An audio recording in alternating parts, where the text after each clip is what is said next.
নমস্কার, আমি সাহিলী রওশন। আমার বয়স 11 বছর। আমি খ বিভাগে অংশগ্রহণ করছি। আমি সর্বভারতীয় সঙ্গীত ও সংস্কৃতি পরিষদের অনলাইন সাংস্কৃতিক প্রতিযোগিতা মেধা 2024-এ অংশগ্রহণ করছি। আজ শোনাবো কবি নীরেন্দ্রনাথ চক্রবর্তীর লেখা ঝিক ঝিক রেলগাড়ি কবিতাটি। ঝিক ঝিক রেলগাড়ি যায়, রাজ্যের ছবি ফোটে জানলা জুড়ে। ছোট্ট ছেলেটা ওই মহিষসরায়, আকাশে টিয়ার ঝাঁক যাচ্ছে উড়ে।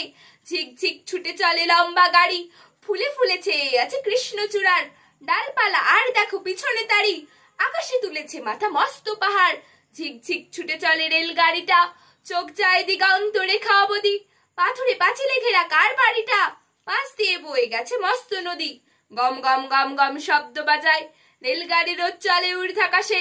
নিচে চলো খলো খলো ছুটে চলে যায়, লাল নীল পাল তোলা নৌকো ভাসে। ঘর বাড়ি বেড়ে যায় কু ঝিক ঝিক, হাড় জিরে জিরে ঘোড়া টাঙ্গা টানে। বিছানা বালিশ পাতো এইবারে ঠিক, পৌঁছবো দানাপুর স্টেশনে। নমস্কার।